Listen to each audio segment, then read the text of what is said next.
In the heart of New Orleans' Marigny neighborhood, where jazz notes tangled with the scent of magnolias, 24-year-old Eli Baptiste spent his evenings playing trumpet on Frenchman Street. His music was raw, a blend of honey and heartache, echoing the spirit of his grandfather, a jazz legend whose shadow Eli both cherished and wrestled with. Between gigs, he repaired instruments at his family's shop, Baptiste and Sons. Though the Sons part felt heavy, his father had long ago left, and Eli was the only son left standing. One humid afternoon, a woman ducked into the shop, her locks crowned with a yellow scarf, arms stacked with sketchbooks.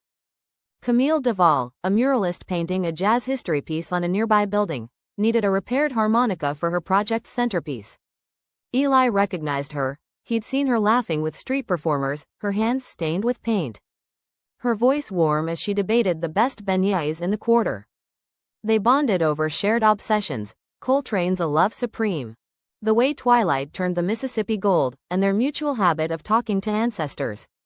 Camille teased him about his brooding artist vibe, but Eli found himself sharing stories he'd never voiced, like his fear that his music would never escape his grandfather's legacy. Camille listened, then quietly revealed her own, a scholarship lost after her mother's illness, leaving her to fund her art through odd jobs. Weeks later, Eli arrived at her mural's unveiling. There, amid swirls of color, was his face, trumpet in hand, notes morphing into birds taking flight. "You're not a shadow," she said. "You're the light." That night, he played her a new composition, Camille's Blues, its rhythm defiantly hopeful. As the crowd clapped, she kissed him, a brush of lips as soft as a saxophone's whisper. But when a music producer offered Eli a tour, he froze. Leaving meant trusting his own voice, not just his grandfather's. Camille, though, handed him a train ticket. "Your music's meant to wander. I'll be here," she vowed, "but don't you dare leave that harmonica behind." He returned 6 months later, his playlist fuller, his heart sure. They now share a shotgun house where her murals climb the walls and his trumpet greets the dawn.